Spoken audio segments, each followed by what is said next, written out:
I think we probably can start by introducing you, Nick. Oh, I'm just thinking for new listeners or new watchers, so that they get that background in case this is the first time someone's coming in and checking us sure. out. Obviously we have you here with us, Dr. Nick Jackson.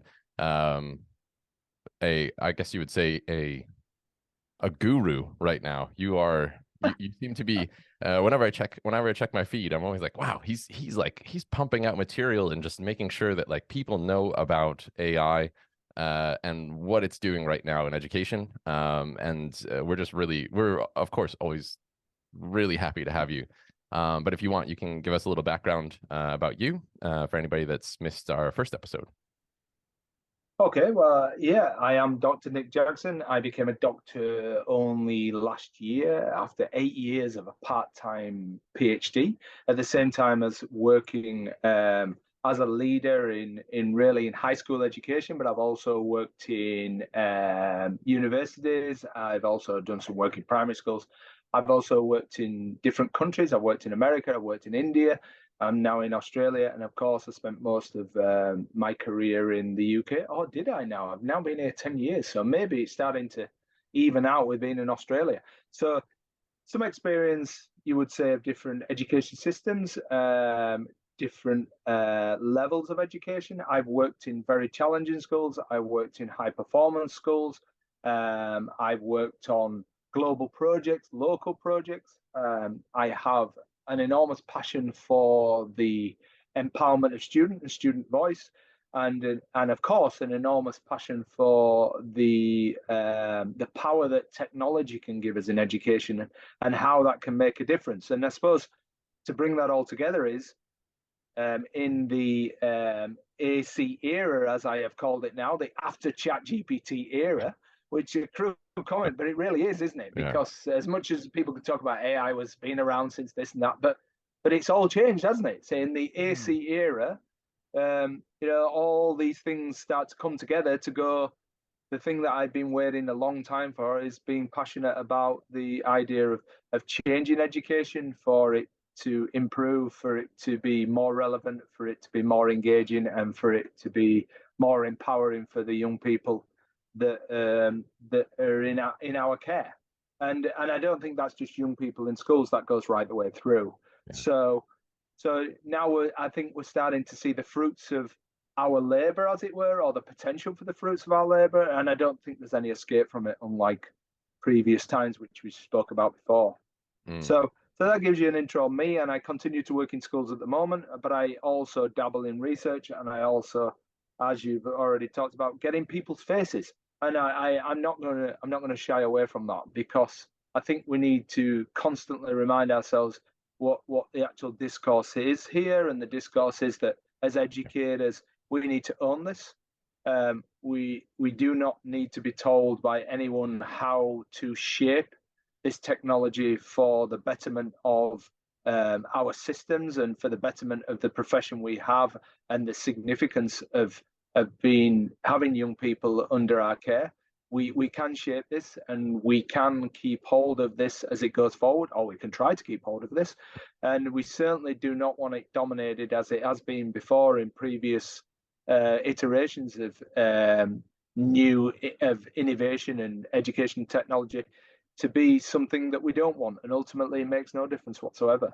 So that's why I keep doing what I do. There you go. Very long-winded. Yeah, no, and I think it's important, the things that you are doing, making sure that this information is out there, Yeah. and that you're building that discourse, or at least keeping people in aware of that there is a discourse about this, is it's an essential, um, because we can't just we can't put our heads in the sand and pretend like this is going to go away, and we can't think that our students aren't going to use these tools No.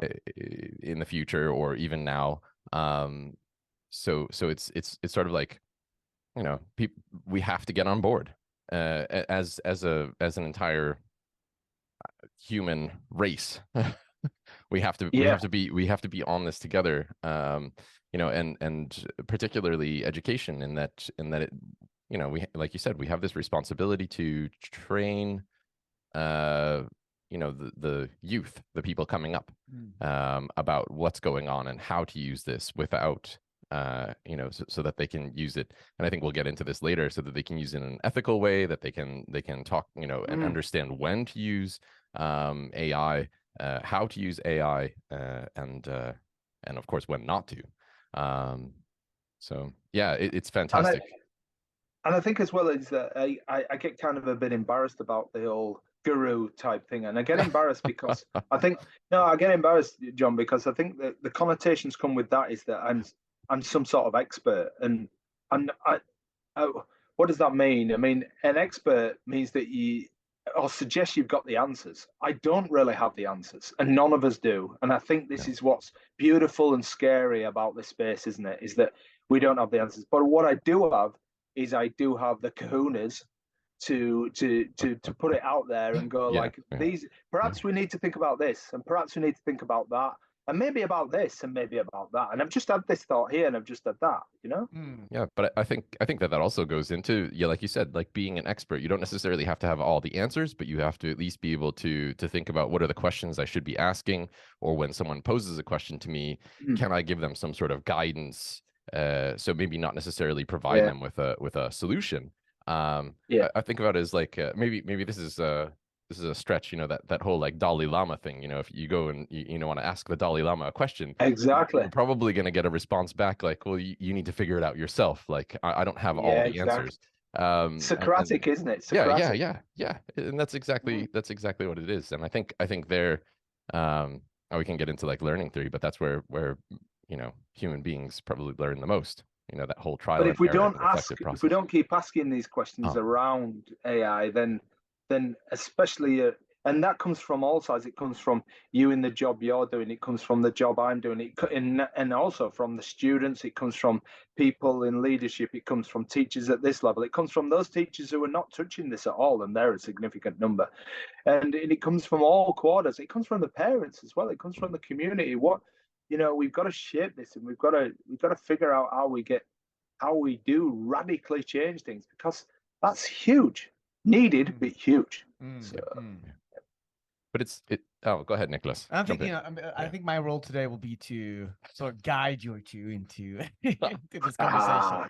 ah, Otherwise, we're just heading different parts. well, But I I mean, love it.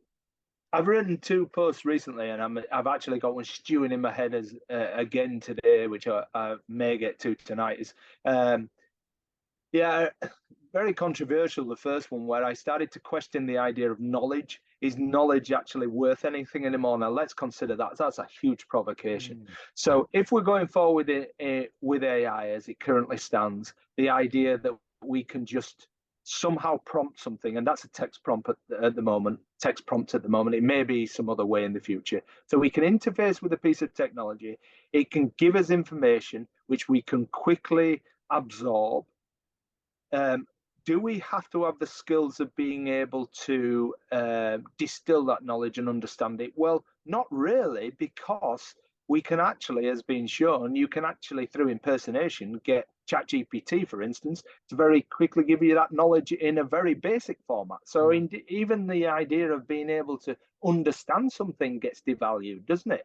Mm, Because if I can mm, go explain it to a 10-year-old, then I don't need to understand it at a higher level, or maybe I do. I don't know. Maybe I'm getting this wrong, but I started to go. So if I can get any knowledge at any point, then what's the value of knowledge? Do I need to know anything anymore? mm, This is really, really scary, isn't it? Because we've all been led, been taught, and been also brought up by our families to understand that knowledge is power. And yeah. knowledge is worse, and knowing things is worse. But is it? Well, knowledge is definitely less powerful now, but is it worthless? Oh, that's a huge, huge statement to make. And then the Mm, next part I got into, and that caused some controversy with that, but there were some people who actually went down that path as well with me. There were some people who really didn't. But then the next one was about experience. So knowledge is part of experience. So what's the value of experience now? And what I started thinking about is, as a pre-service teacher, gaining experience where I've got to now after 23 years of doing this, does that enable me to be a better teacher than someone who doesn't have my experience but has really clever skills with AI. Mm. Yeah, that's really interesting. It's an interesting question for sure. it is, and I think my gut telling me that, yes, AI is or will decrease the value of knowledge, but still the experience in combination with knowledge will be the extra factor. mm, If it becomes well, it's not if, when it becomes a learning model and it's Yeah. learning and it's been your personal assistant. So let's think about this. It goes with you through school, it goes with you through university or whatever training you do after school in your specialism. So say Yes. you've done your training courses, whatever they look like, university or otherwise, and it learns with you, you're going to come straight out of there and be Yeah, that's highly another skilled, story. aren't you? Yeah. You and yeah. your AI are going to be pretty hot, aren't you? Hot property, let's face it. You know, I'm thinking about if I'm hiring somebody and I've got this guy here who's got 20 years experience, but really doesn't, really hasn't got his AI developed. And I've got this guy here who's walking out of his training, whatever that looks like, and he's got a highly developed learning model, personal assistant with him. Mm, Well, what's the value of the experience? Which am I going to hire? I mean, that's a really interesting question, isn't it? mm. So where do you And think we're heading? I mean, I if don't know. It's knowledge, really bizarre. And I would say you could argue that you'd still perhaps, and this goes back to, I think, the points you were making, you'd still want the person to have a few years experience because it's the nuances of the industry. It's the things, and the AI would have to learn that as well, wouldn't it? You can't get that from theoretical. You can't get that from training. You I'm need, you know, I'm yeah, I don't know. guessing also that, I mean, experience in another way could act as critical thinking. Mm. Yeah, building the critical thinking skills. Yes. But like, Yes. but Yes. I think about it as like what we're talking about now is, I mean, maybe it's not long term, but at least it's far enough out there. I think, developing learning models that are going to be able to do this, basically think for Mm. us, present and plan and create Yeah. these, do these things that we're talking about now. I think that's a little bit further off. But I mean, I think in terms of the short term right now, and sort of maybe the medium game, the middle, Mm. is that what we're there. I think the experience that you're talking about, the human experience, is going to be still highly valued.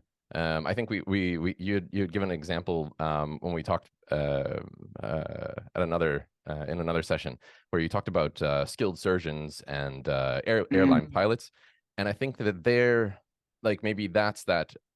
I think in my mind, I still want to have that skilled person on the other end, not necessarily attached to an AI, making sure that I make the right or that person makes the right decisions when they're in charge of so many lives, or in charge of these kinds of important tasks.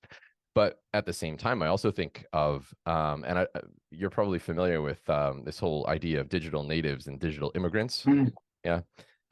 This concept of, I mean, essentially we are immigrants right now, in that we haven't really, in terms of the technology that we have accessible presently, we don't really understand the culture. We're learning it. We've come from a previous culture, previous technology. We understand how computers work. We get how the Zoom meeting functions and those kinds of aspects, and we understand how we're going to build in technology at present day. But we're learning. We're not natives to that. And no one is Mm. a native to AI at this present state. And Yeah. there, I think, like you said, for a person that's going to grow up with AI in their back pocket, as their personal assistant, that's going to be an entirely different world. And I think that's sort of that long term aspect of things, that there we're going to probably see that, yeah, the AI is going to help us with the good majority of our Mm. tasks, and maybe is more employable at the end of the day than me or Niklas in our roles, you know, that kind of thing. Yeah. I mean, the whole digital native immigrant thing, I don't agree with at all, and never have done. But I understand. I understand what the point you're trying to make is that. And I don't think we should concern ourselves with length of time, whether it's long term or medium term. I think what we're trying to say here is that it's actually a continuum, isn't it? And at some point, maybe it's going to get to the point of what I'm talking about, where knowledge is worth nothing. But it is going to get devalued as the AI gets better and better and better. And if it gets to AGI, where it's, you know, human capacity, you know, then maybe that's what I'm talking about there. But I suppose the thing to consider in this, if knowledge becomes less and less and less, then, you know, what constitutes knowledge, knowing something? Well, information is a big part of that, isn't it? So if we're still concerning ourselves in schools with, or in education generally, with being harbingers of knowledge, being, you know, harbingers of information, we're going to give you information, we're going to make you knowledgeable about something, or attempt to make you knowledgeable about something. There really isn't a lot of worth in that, is there? And it's very interesting this morning.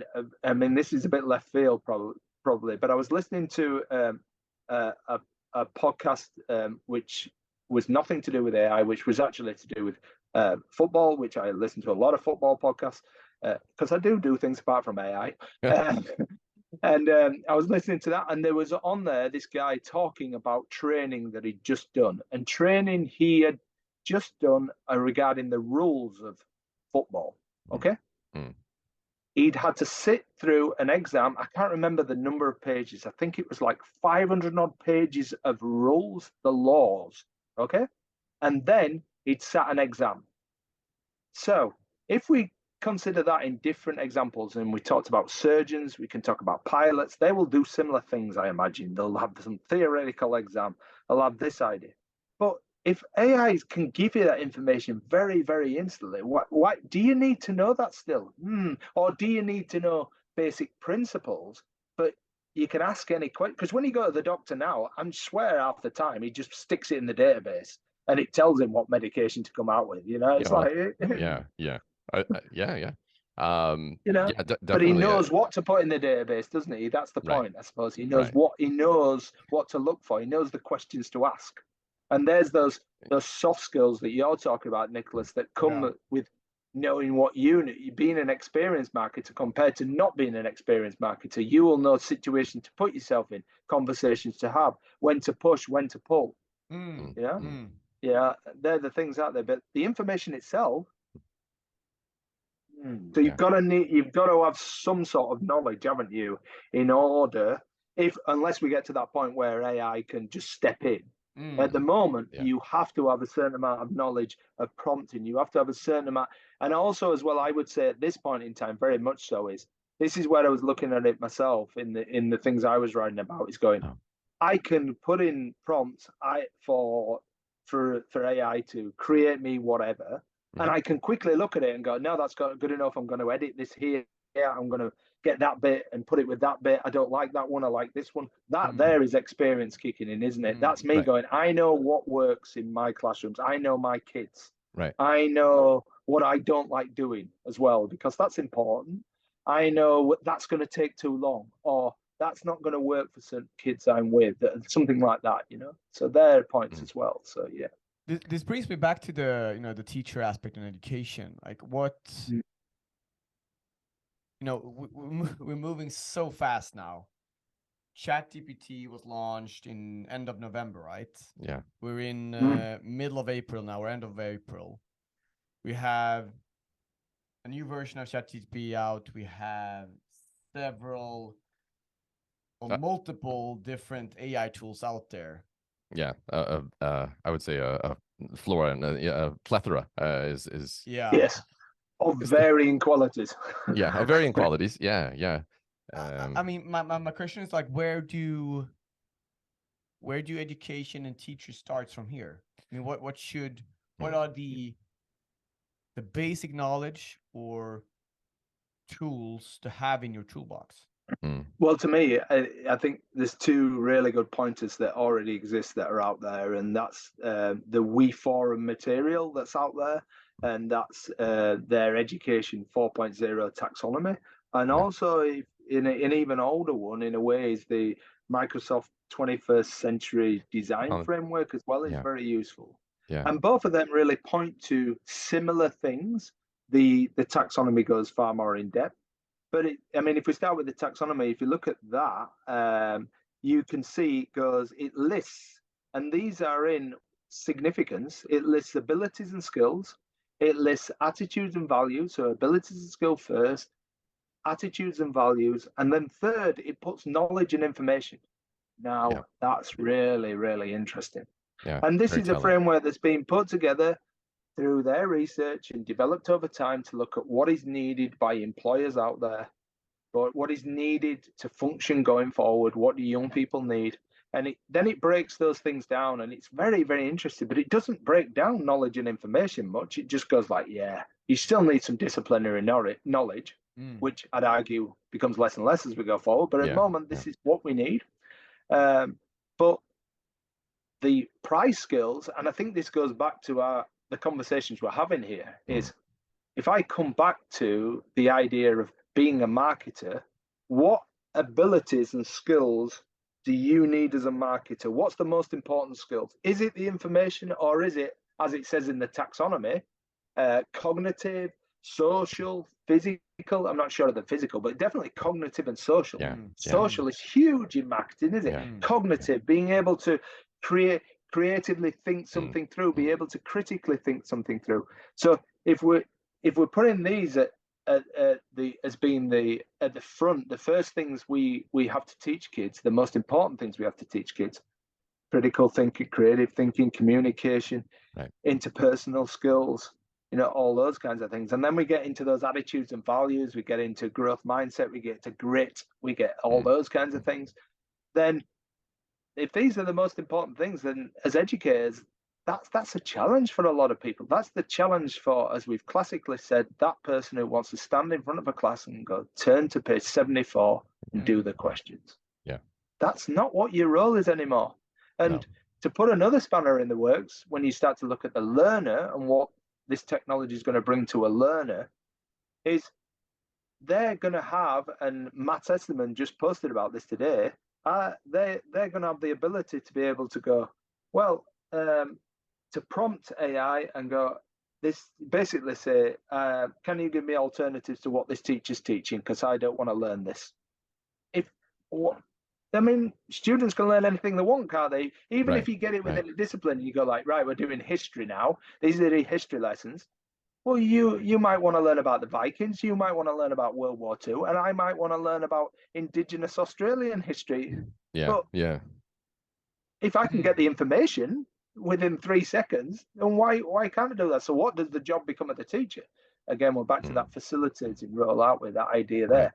But you've got to be able to prompt critical thinking. You've got to be able, and all those skills that we just talked about there, the abilities and the skills within that, and shape that. Yeah. Yeah. And I think it's interesting because, I mean, and I'm maybe I'm wrong, but I've always thought of like the goal of an educator, and the goal of education is get to get students to be able to think critically, evaluate, reflect, analyze, operate off of the, like use their social dynamics and understand that process. So I don't know. I mean, maybe I've just been like, jaded in some respect, or have always just thought that way and never really thought, okay, the acquisition of knowledge is the penultimate here. That it just seems like if I was teaching in the classroom right now with AI, I would be, it would be like in heaven. It would be, this Goldilocks kind of scenario, where I'm like, yeah, of course, student A, you can go and check out, the Viking history, and student B, you can learn about Australia's background and development, and fine. But at the end of the day, I want to make sure that, you know, you can demonstrate that you understand what's going on here, that you can apply this to some sort of real life kind of scenario. And yeah, like you said, the role of an educator is to facilitate learning, to create these stimulating, engaging environments. But I just wish, I don't know, maybe this is the end of Digiexam here. I'm out. I'm gonna go back to. Sorry, Niklas. No, I don't think so, because ultimately you're going to have to assess those.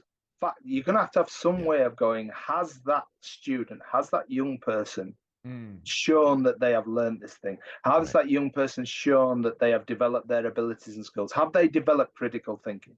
Right. So then you're talking about your own product and whatever shape that goes in the future. It's still, you're still going to have some way of being able to go, this piece of work critically thinks at this level, this piece of work doesn't critically. Now, maybe it's not about leveling, but you've got to be able to give feedback as to going, you haven't quite critically thought of this. Yeah, exactly. You're not there yet. Yeah. There's got to be some feedback mechanism, and that's what assessment's about ultimately, to get better. Whether it's about grading, whether it's about feedback, or both. You know, ultimately there's got to be some way of measuring that. I suppose the difficulty comes to this. Let's not be too hippie about this. Let's actually go to the reality and go like, but that puts an awful lot of demand on a teacher, because suddenly you're dealing with 20 kids in a class all doing their own different projects. How do you know they don't already have that knowledge? How do you know? Do you have that knowledge? Say some kid wants to talk about, I don't know, the indigenous Americans, and you know very little about indigenous Americans. Right. So how do you know? What about if they want to talk about some abstract Eskimo tribe or something? You like, I don't know anything about that. So there's a lot of pressures there, because how do you know what their base knowledge is? How do you know they've got to there? How can you say they can do it in any format? How do you know that? You know, how do they display? What do you judge as creative thinking compared to what I judge as creative thinking?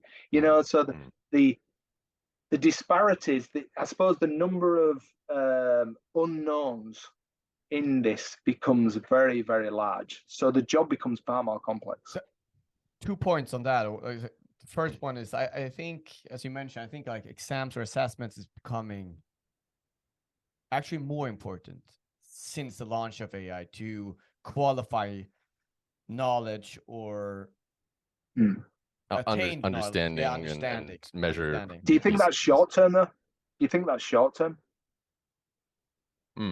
It's an interesting thing. I think it's for me, I think about it as like a bridge.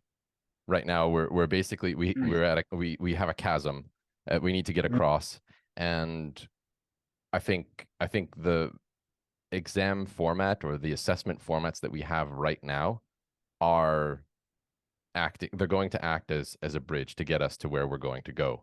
And I don't think I wouldn't say it's short term in the sense of like, you know, in the next 2 months that all of a sudden things are just going to be, you know, gone.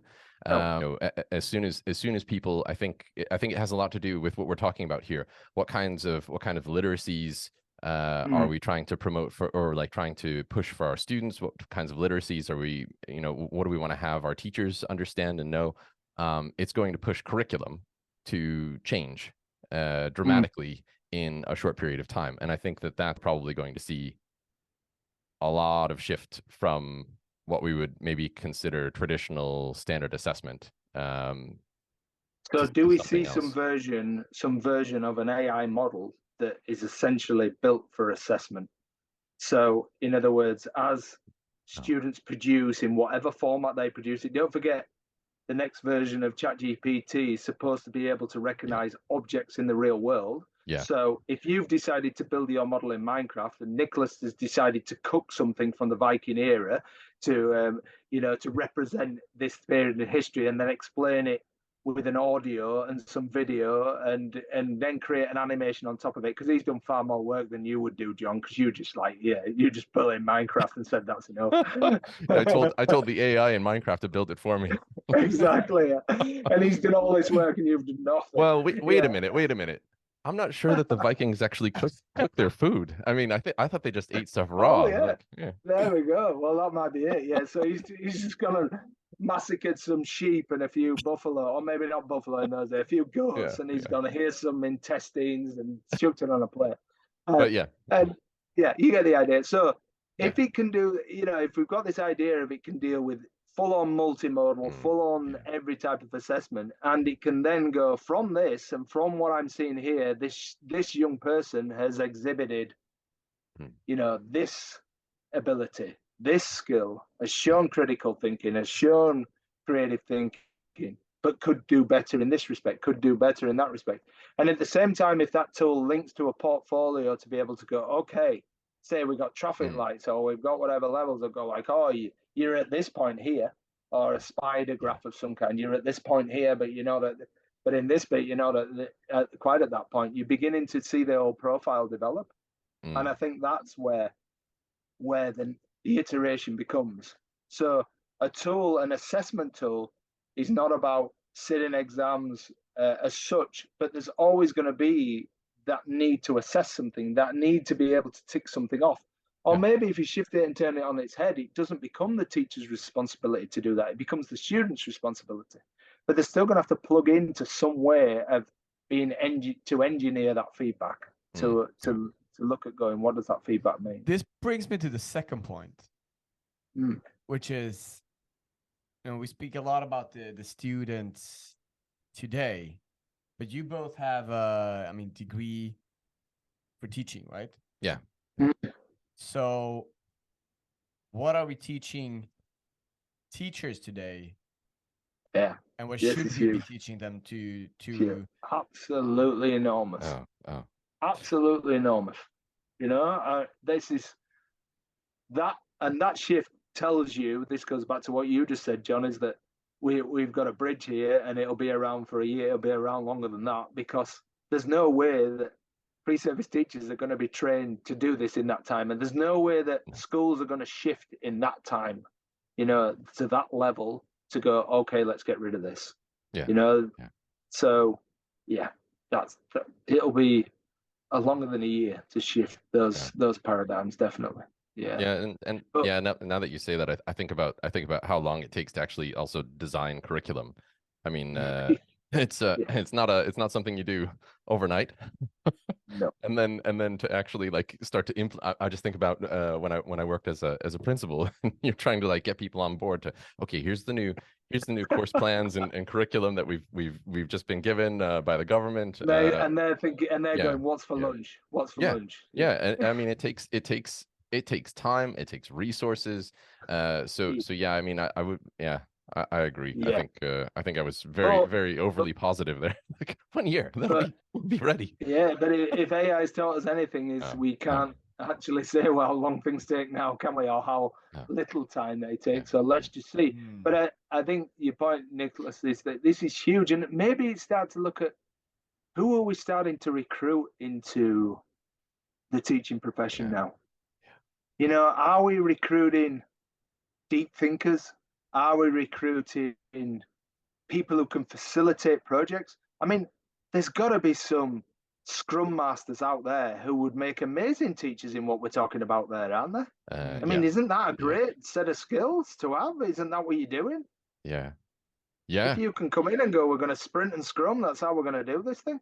They don't need to know about history. It's not important to them. The AI will assess that. They need to manage projects. They need to understand about the soft skills. They need to be able to lead people through. And then maybe you need some subject specialists. Maybe it becomes like your team of educators actually take on different roles. We've got subject mm, specialists. We've mm, got the science teachers who need to be skilled up in all the science areas. We've got the English teachers over here. We've got the maths teacher, and they may do standalone lessons, and they may do all those things, direct instruction. And then you've got these project managers that sit there. yeah, You know, yeah, it looks like that, but then mm, recruiting becomes a different thing, doesn't it? Hmm. yeah. And I just think about I mean, maybe it's different where you are. I think about the education profession. It's I think at the end of the day, if you want to recruit people, like what you're talking about here, what you've described. I mean, that's sexy. It's like, man, I would love to be, a content specialist, come in, teach my little thing, and then Yeah. have someone project lead this particular thing, and then we collaborate. It sounds like this sort of Well, it's fantastic that's high environment. tech high, isn't it? That's high tech high. It's Yeah, been going on at yeah, high tech high for a few years now, yeah, yeah. And there it's like, yeah, of course, of course you can easily recruit. I think it would be much easier to recruit a teacher rather than to say, okay, teacher, your role is going to be that you're going to teach these 7 courses. 5 of them are Mhm. going to be the exact same course over this year. You're going to work 100%. Here's how many hours like it's, Yeah. and you're going to do this predominantly on your own. You might have a colleague or two that you're going to work with, collaboratively, in the same subject area. So I think that maybe I mean, now we're getting in, now I'm going into my school leader role. I'm thinking like, man, if I could do this again, I think I would have put it together that way, like you've described, Mhm. that it's sort of this much more diverse and dynamic environment. And I'm not saying that schools aren't that today, but I think that I Most think that schools are not. but yeah, exactly. And I think that it's been like education, organizations within education have been the way that they've been for a long time. um, and haven't really had the chance to necessarily um, put things on their, turn it on their head, and really rethink how do I want to restructure this. Oh, I don't So know. to bring it So Mm, to bring it back to Nicholas's question regarding, mm, what skills do people need coming into the profession? yeah. Even when though those models exist, like we talked about, they are rare, but they exist. Mm, We're still not training teachers to be project managers. yeah.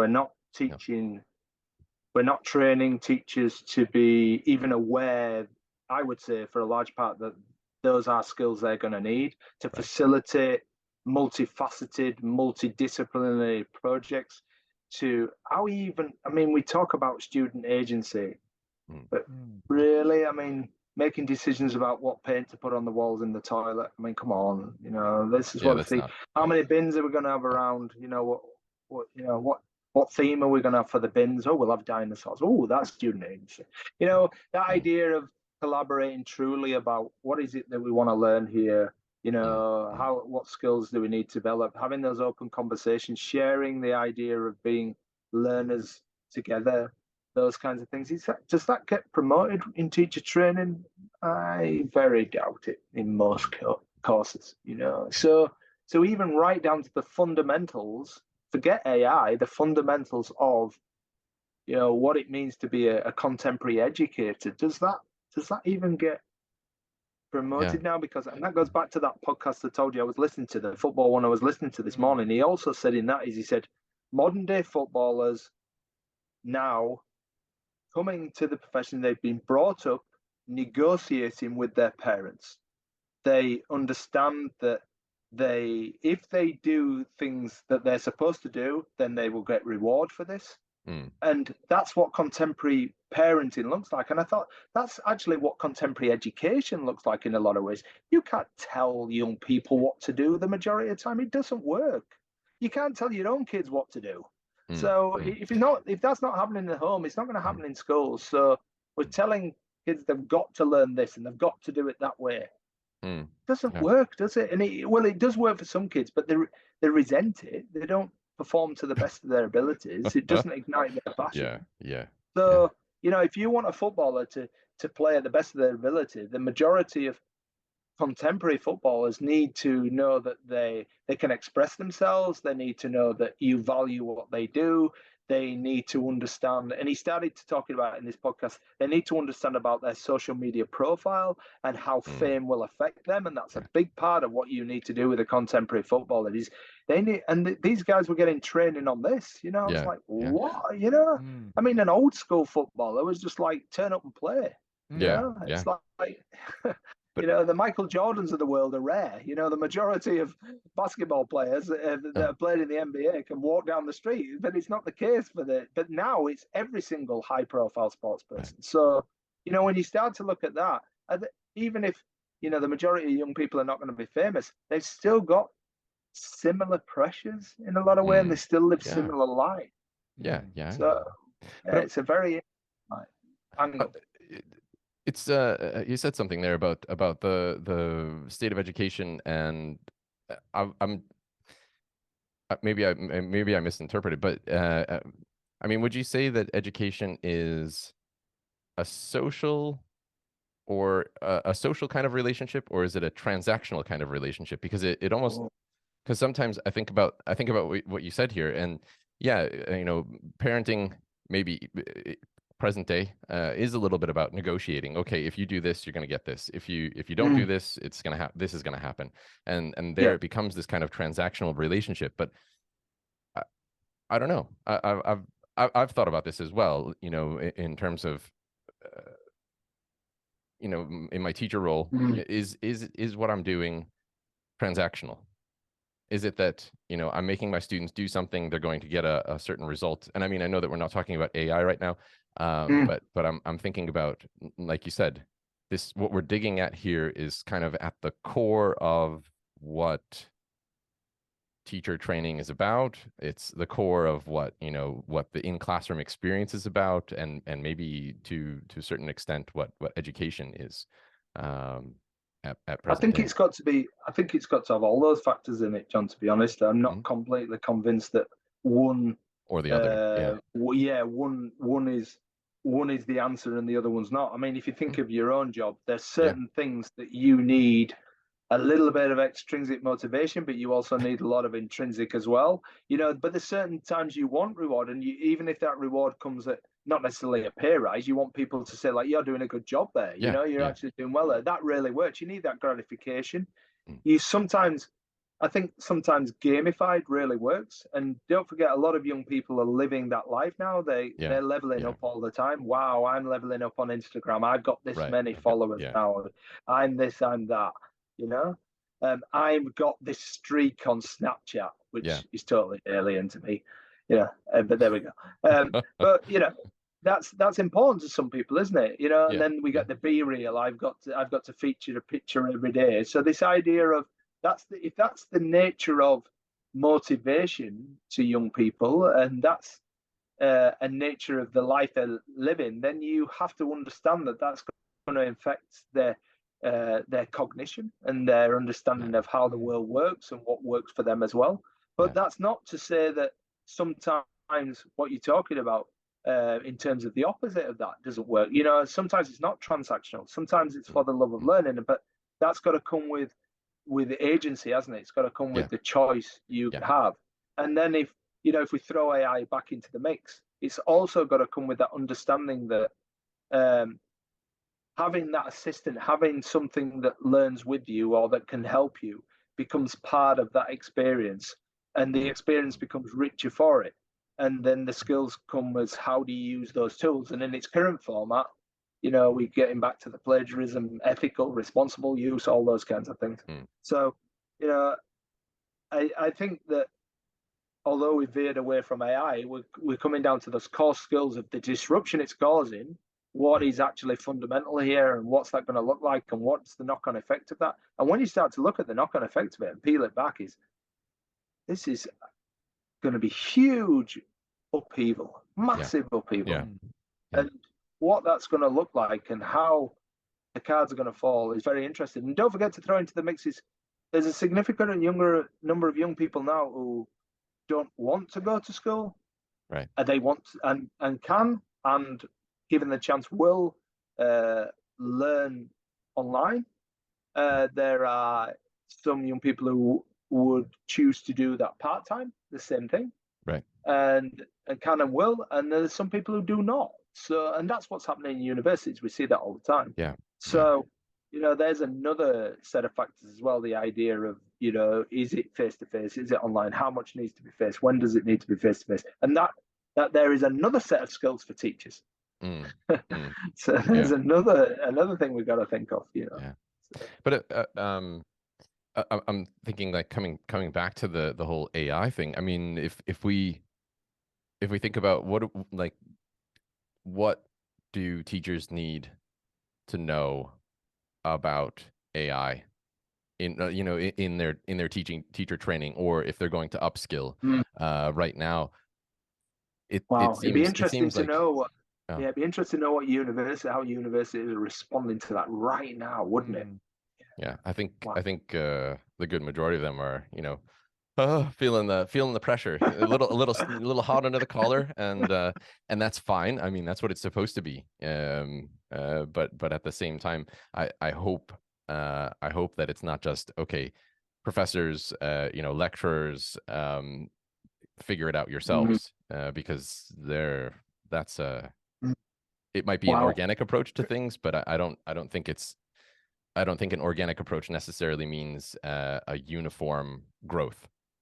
I Uh, think it'll be contextual. It'll depend where you're yeah, at. yeah, You know, depend on the place you're at. It really yeah. will, and probably a real strange mix of different approaches, I reckon. Mm, It's interesting you talk about that because I was looking at a, a paper that I'm trying to publish from my PhD still, and I was looking at this journal that I was going to contribute last night, and it actually had a bit on AI, and they had clear boundaries of what is acceptable, what is not, what you should do in this case, what wow. you know, where, yeah. And I was like, oh, that's quite interesting. So they had already made their mind up, you know, Yeah.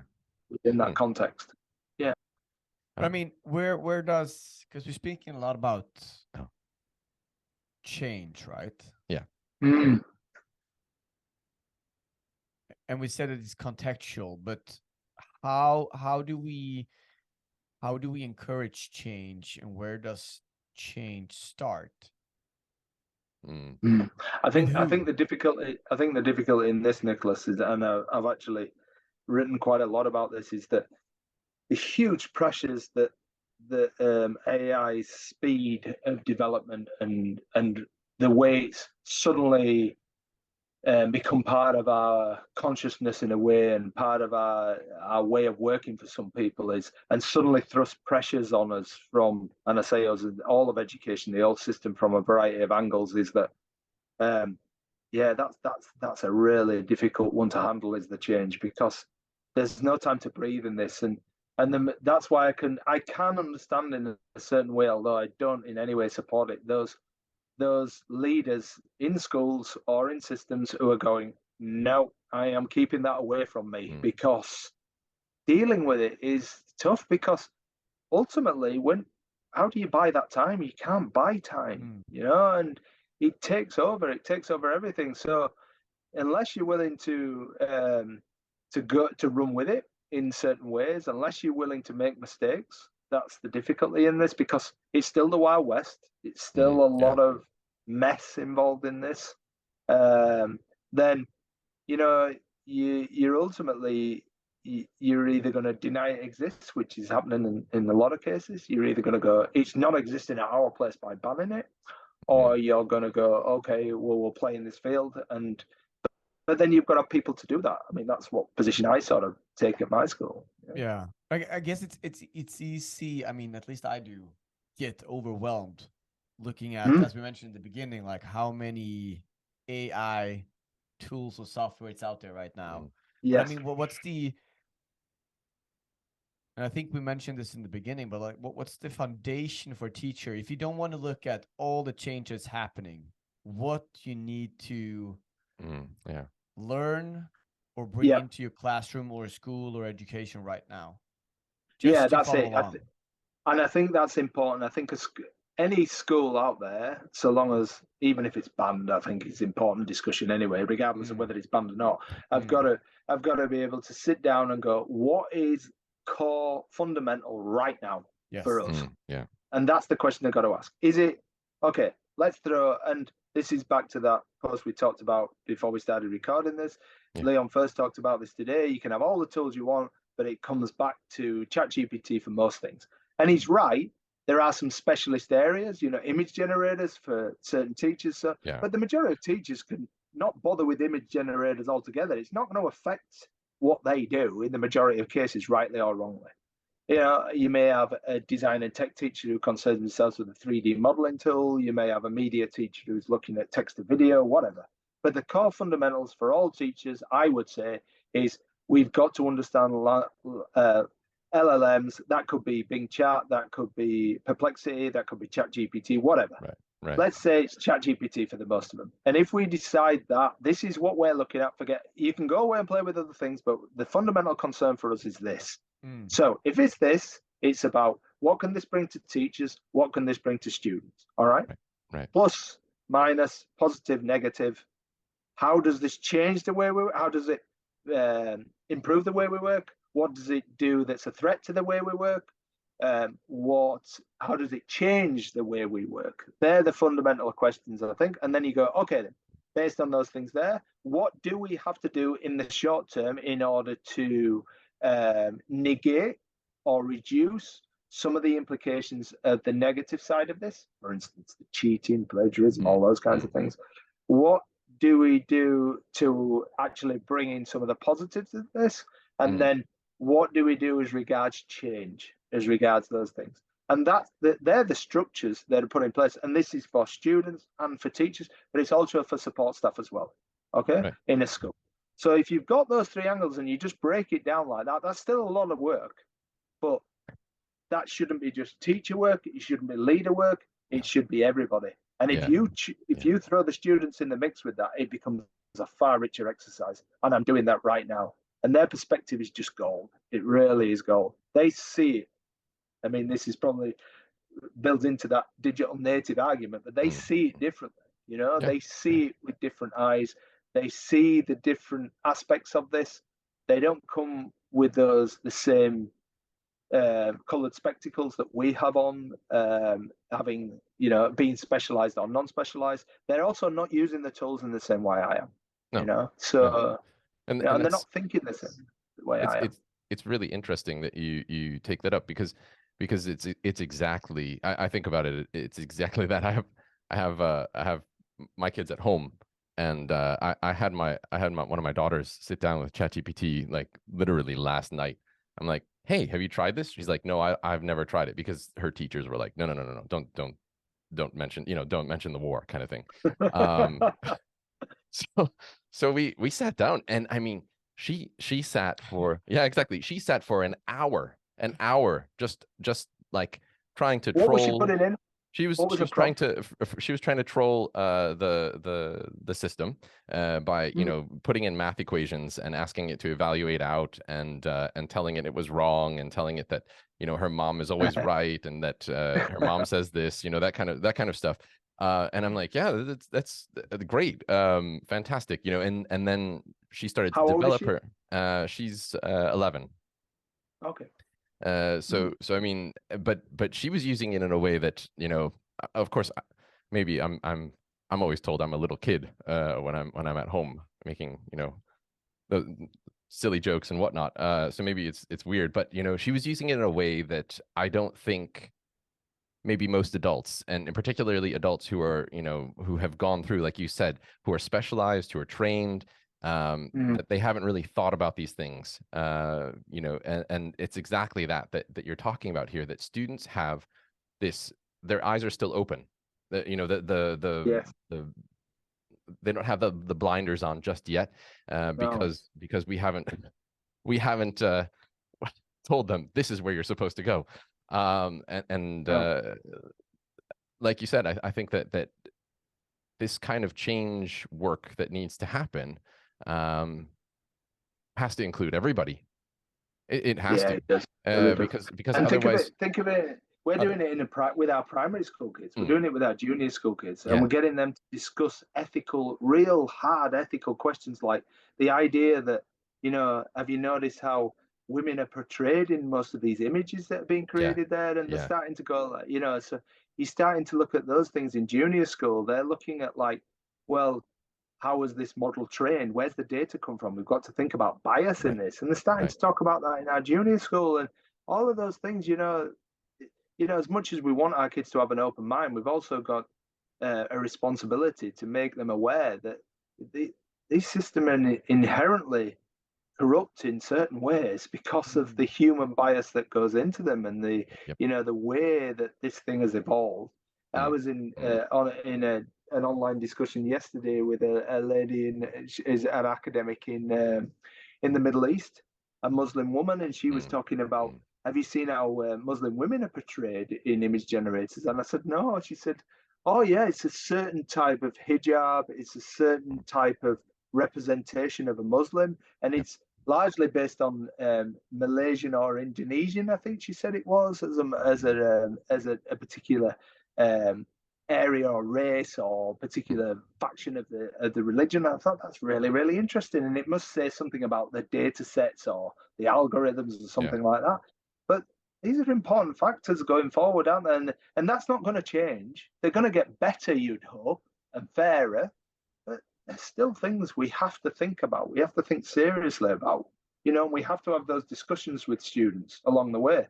Mm. So, yeah, we want their pure innocence, but we also want to educate them as well about the realities of the technology and what it actually means, Yeah. to have got to the stage we're at and to where we're going to go, But then the environmental costs. What happens if we keep, the environmental cost of processing this data is absolutely enormous. Yeah. Yeah. Yeah.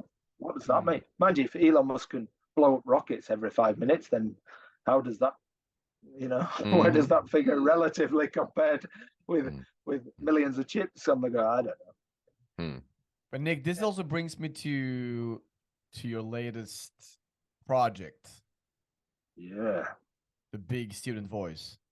The Big Student Voice, Nicholas. Tell us about it. I wanted some sophisticated names, but that's what it came down to, the Big Student Voice, which is quite rubbish, really, but I like it. Yeah. Oh, yeah. It is what it says. You're looking at Oh, go ahead. You can tell us about the project, and then people can decide. Well,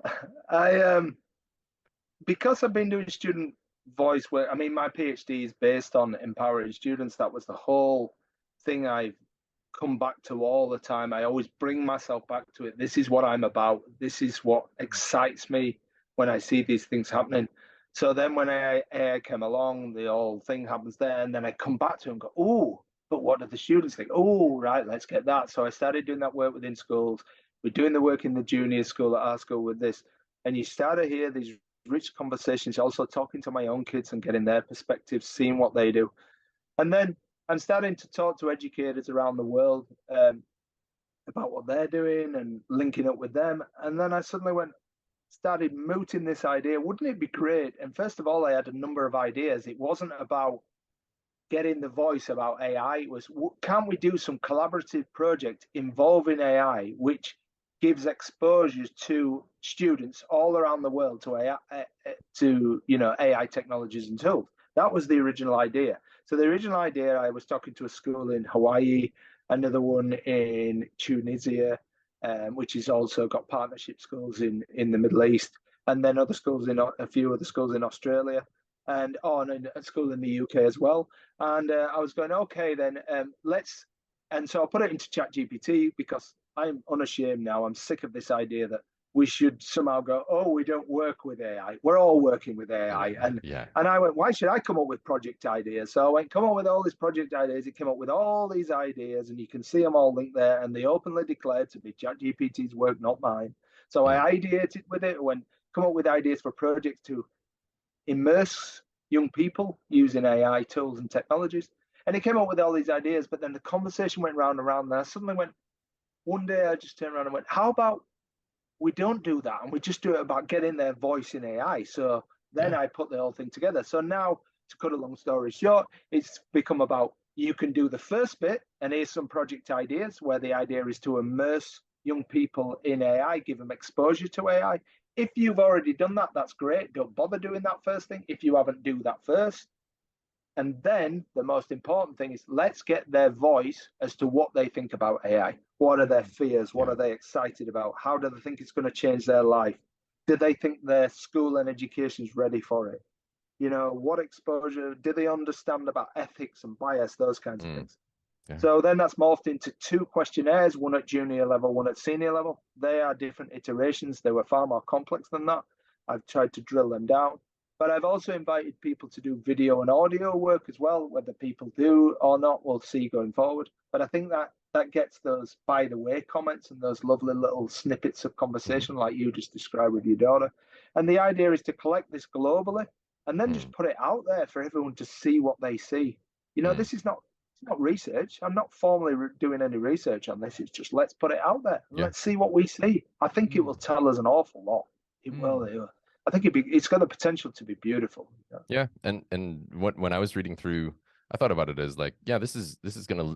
I mean, the goal that I understood was lifting the student voice up, Yeah. and making it visible.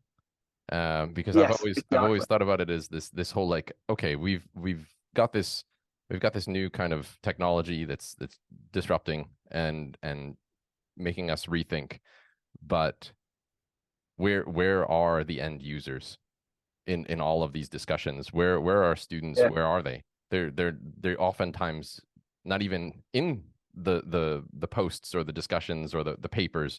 It's always like it's this top-down approach that, you know, someone higher Yeah. up has thought about how this is going to affect things, how it's going to shape curriculum, how it's going to shape you know, a classroom. And then, well, what do the kids say about it? Is it going to change things for them? And so Yeah. I think that this is going to be really, really fun to see, and also to contribute to. Yeah. I mean, I actively encourage you, like yourself, if you've got your own kids, John, and Yeah, in the videos that you can see that I'm putting out there at the moment, they're just people with their own kids at the moment. But because yeah, this will take, a while for people to do this within their classrooms mm, and those kinds of things. I'm doing this with 3 year 7 classes, one that I teach, 2 that are taught by other people. It's also going to be done by our junior school mm, kids, so there'll be a lot of our kids. It's happening in other schools here. Still the school in the UK, another school in Hawaii, and the school in Tunisia, and probably some of their sister mm, schools. But the people that are getting on board as well, yeah, I'm hoping we will have, a real global representation. And I just think the discussion will be so rich, won't it, going forward? When people mm. start talking about, oh, well, it's this and it's this, you can go, but that's not what it says according to the young people. Yeah, yeah, If you've always got that argument, you can go, yeah, you want to do that, but that's not what they want, or that's not what they're saying. They're actually scared. So what are we going to do about that? You yeah, know, they think it's going to replace jobs. So what are we doing about that then? yeah, yeah. And I So think, yeah, like you said, I think it'll also maybe, I mean, it feels like, I don't know if this is the right kind of what do you call it, metaphor, but you know, wandering around in a dark room with a flashlight, and right now we're just kind of wandering around and not really yeah, paying attention to if anybody else is in the room wandering around with us. And here you're saying, okay, well, now we have this student body that's going to help us shine light on areas that we otherwise maybe would have never discovered, never looked at. exactly. Well, And we're only looking at it with our eyes, aren't we? yeah, With our flashlight yeah, on, we're not looking at it through the eyes of anybody else. We're not considering whether their flashlight works, how bright it is, where it's shining, yeah, where they're yeah. looking. And Those kinds of things. So, and I think about the amount of, I mean, there's, I think about the us versus them kind of thing. There's a lot more of them, a lot more students than there are teachers. You know, in that sense. and the reality is, it's going to affect their lives, not ours. Yeah, yeah, We're back to the experience thing, aren't we? We're going to get oh, away with experience for a good while yet. yeah, No matter how fast this goes, oh. we must have 10 years, which maybe I'll be retired by then, but I hope so. Yeah, we I hope probably, at least 10. yeah, we've got 10 years where we can work on the idea that experience counts for something. Yeah, yeah, But it's got to. I don't believe it can. Maybe it will, but well, we've got to 5 then. But I reckon 10. We've got 10 years at least, haven't we? So it's going to affect them, though, isn't it? It's going to be that point of going. Yeah, this is the world you're walking into. So what's that going to mean for you?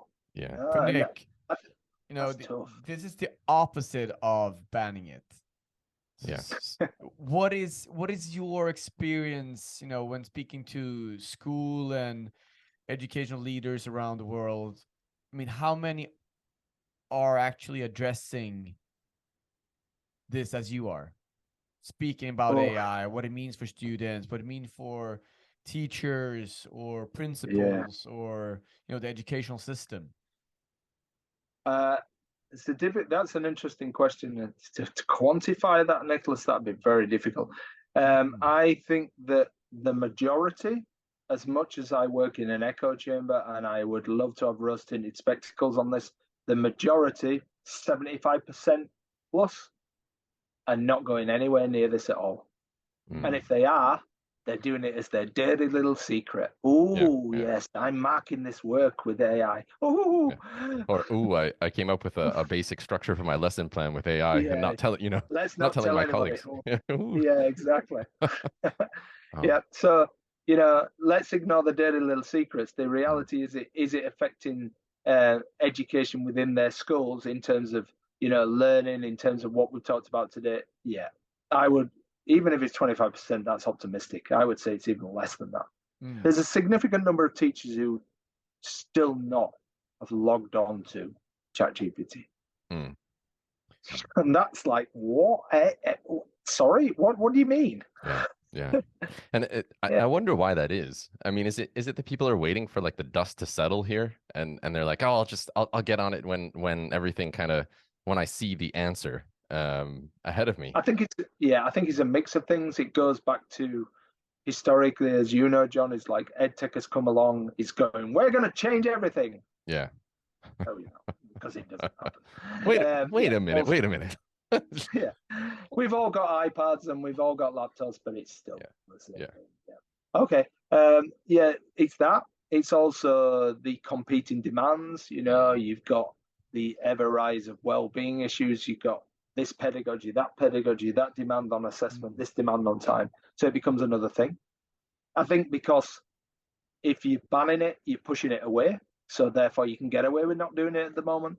The cheating thing throws wobblies into the mix. If you listen to that discourse and you start to focus on that, you go like, hang on, this is harder work. Yeah, it is harder work. Yep.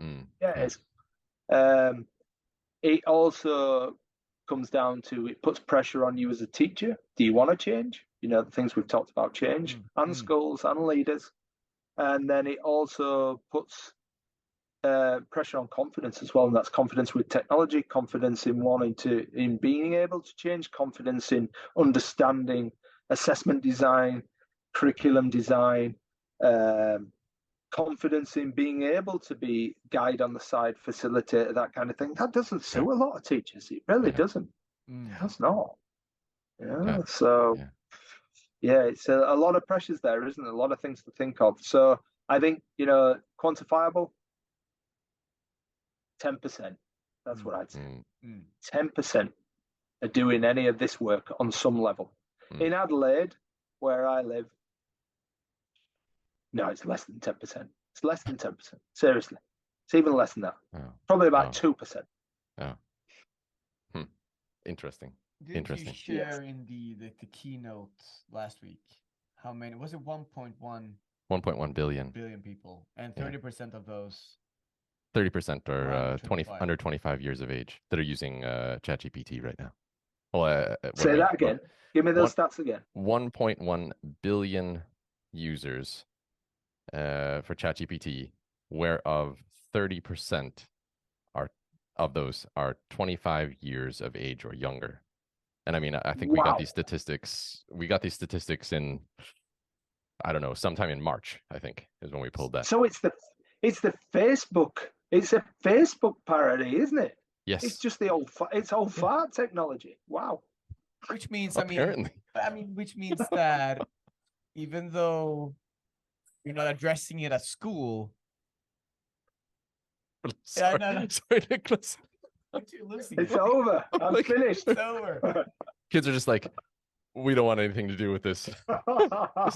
This is not our bag. It's only it's like maybe our echo chamber is larger than we think. Just I wonder. I'd love to go back to those results in another 3 months. Yeah. Another 6 months. I mean, this is what is it, like 5 months in? Yeah. I've seen the spread happen very quickly, and I'm starting to see a lot more on forums of a lot more teachers going, this is happening and kids are cheating and how do I deal with this, and I'm starting to see a lot more of that, whereas they went, there's a potential for cheating, now they're going, they're actually cheating. Yeah. And this is what I would like to come to, because even though not addressing it, putting your head in the sand, 30% of 1.1 billion people is using ChatGPT. I mean, that's you know, it's going on whether you want it or not. So it's and if we actually look at 1.1 billion users, yeah, that's interesting. Okay, yeah. Sorry, I was just thinking something. Yeah. So with these with these numbers, how do you encourage people that haven't interacted with AI until this point to actually go out and start doing it? Well, I think it should work that we should be focusing on back to the We Forum taxonomy we talked about, 21st century design. It's got to come down to what is needed going forward, not what's happening right now and whether it's cheating or whether they're using it or whether they're not. It's the reality is they're not going to be able to escape from the need to harness this technology, the need to work with this technology, the need to be highly skilled in being able to not work with, to be able to manipulate, to manipulate the technology, to be able to train the technology to what you want to do, to be able to learn with and adapt and have it adapt to you in whatever form that's going to be. Or if it doesn't manifest like that, in its current form or a better form of what it is as a language learning model now, to be able to manipulate that model to work as you want it to do. So they are important skills going forward, and as we've talked about, you've got all those abilities and skills as regards creative thinking, those cognitive, the cognitive social, level, exactly, all those kinds of things. So we've got those things that we need to harness and develop, and that's where it comes down to that there should be an argument to go, well, because if we're saying we're all going to do this and we're saying we're actually invested in young people, then you've somehow got to be able to realize, if you are so adamant that every kid has to understand about molecular biology, that they don't. You've got to give that up. You really have to give that up. It's to go like, some kids, they're going to love your molecular biology stuff. Hey, no, I'm just kidding. I was talking to the molecular, well, okay. And I was that kid who was interested in all sorts of weird things, but there we go. But you may be that, if you're that kid who's interested, that's fine. But that's not for everyone. Right. So if that's the case, then if we can convince enough people to give some of that up and move forward into being more holistic project management, concerned with student well-being, concerned with students advancing their skills in this respect, then that there is the way forward to me. That's the convincer to make those changes, to skill those people up. But that really has got to come from the top down. Educators teachers are not going to do that without being made to do that. Yeah, it's got to be deliberate. There has to be some sort of, okay, we are going to provide, like you talked about, the whole time, resources aspect of things. We're going to provide this moment.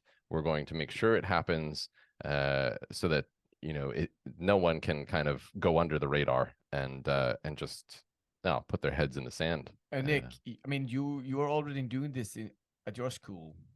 Yeah. Where did you start and how did you do it? Well, I think it started with me being employed. I made this. This was actually, this was not in the AC era, the after GPT era, ChatGPT era. This was actually BC era, before ChatGPT, when I was actually employed. But I didn't start the job until January, so the world had changed from the BC era to the AC era. But when I was, went for the interview at the place, I laid my cards on the table and said, I'm coming to do this job. If I'm coming to do this job, I'd be the person that's responsible for the integration of technology around the school, then my two things that I will hang my hat on are artificial intelligence and immersive learning, and artificial intelligence being the first and immersive learning being the second, VR, AR, those elements. And then, so I already had that premise, that basis to work from. But even other people that I know around me that are doing this similar work and in similar positions to me, they have had that leadership that foresight. They've been enabled to run those staff PD sessions, to have those conversations, to train people, to discuss with people, to put out documentation, to put out things to the community, to work with students, those kinds of things. So yeah, that's how it came about for me. But even if it didn't come about that that's what you were employed to do, it does come from that leadership angle. They've got to either go, okay, I'm happy for you to play with this, or I want you to drive this. But ultimately, at some point, if they're happy with it to play with it, they've also got to come out and drive it as well. Yeah, that's got to happen. I mean, yeah, it's a lot of thoughts here. But I can get yes. So leadership position, you come from a technology standpoint. You have the interest. Who ideally should be driving this at the school or the university? In my experience of management and change within schools, ultimately, there are different school models out there, but ultimately the buck stops with the principal. The principal has to drive things. Now, in larger schools, you may get executive type principals, so it may come at a lower level than that, but ultimately it has to come from the SLT level. It has to be those people at the top, and that's regardless of whether we're talking about technology, we're talking about any initiative within school. It always has to come from there. And I have worked in scenarios where that's not happened a few times, and that becomes very, very problematic, because ultimately some teachers will resist, and it's not just about teachers, it's management of change in any organization.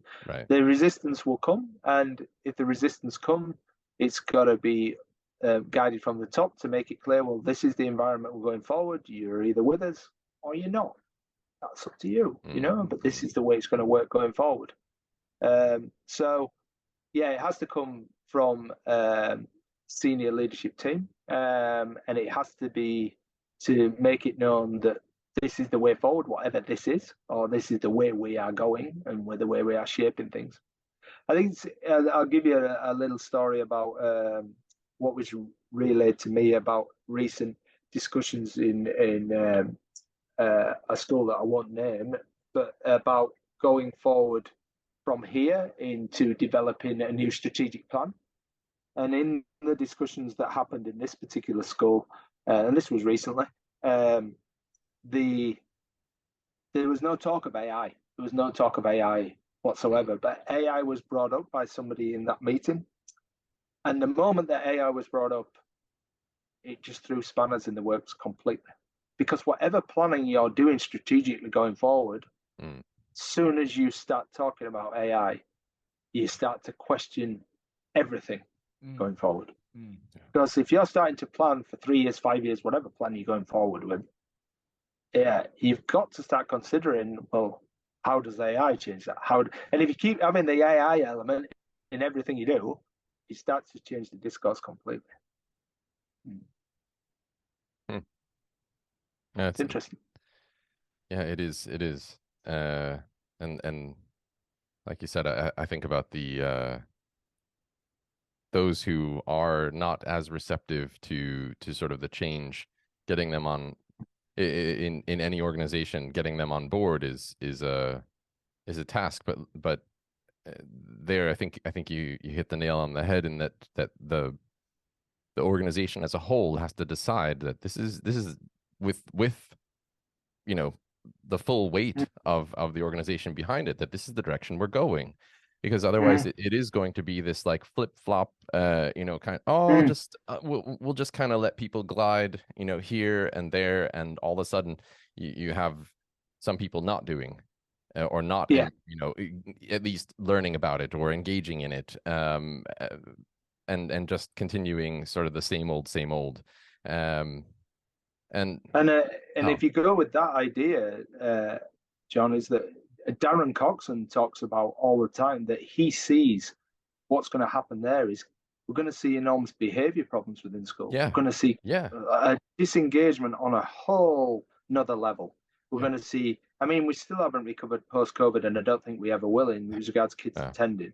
So we're going to see more opting out. We're going to see, why should I listen? Why should I come and learn this when I can learn that? What's that going to mean? Some people are predicting that the death of universities if they don't change radically. This is not just about schools. Right. What's the Right. value of that information that degree is giving you, that knowledge? I've got Right. my own daughter questioning that with a stupidly high IQ. Is it what's the worth of this? Don't know. Yeah. Yeah. Yeah. So these are all fundamental questions, aren't they? And they are important. But the reality is, as you talk about, if we're saying the majority are not doing this, the majority are not addressing it, the majority are not discussing it, and a significant majority that flip-flopping about you talk about, what's the implications of that? Oh. Oh. It's interesting, isn't it? All these become dilemmas, don't they? Yeah. Yeah. Well, I think returning back to this whole university life, I think about the micro credentials, the sort of a la carte aspect of things that, and I think we talked about this earlier today, that if I'm interested, if I'm passionate about molecular biology, I'm why not let me investigate that to its full Exactly. potential? Why not let me just dig deep and figure out everything there is to know about it, and I can pick and choose the stuff that I want to at the end of the day. Why do I mean, I went to a liberal arts and sciences college, a university, for my undergrad, and I could not for the life of me understand why me as a physics and mathematics double major, why I had to take a course in geography. I had to take a course and I'm like, I'm never going to use it. I know how to use a map. I understand world cultures, and if I need to find that information, I can Google it.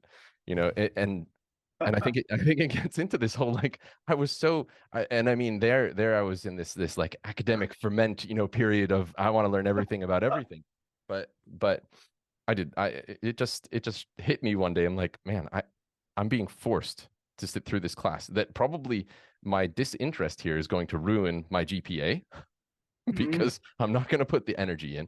And here I think we have this potential now where individuals can choose the information. And I mean, I'm not saying that university courses are going to be replaced by ChatGPT and AI in that sense right now. But I think that we have that opportunity to really embrace this differentiated type of education. Well, I just saw that. I mean, as usual, we're going on for 1.5 hours now. Yeah. It's time flies when you're having fun. Time flies. Yeah, time flies. And I think we started somewhere. We ended up somewhere completely different. But it's been such an interesting conversation today again. Oh. But Nicholas, are these conversations happening in school? There's the big question. How many of these conversations are happening between leaders and teachers, between teachers and students, between students and leaders, between students and students? How many are happening? How many of those kids are being asked to go home and have those conversations with their parents? How much is schools having these conversations with their communities? And as much as we've gone off tangent and we brought things in and we've gone, maybe this, maybe that, that's scary, that's exciting.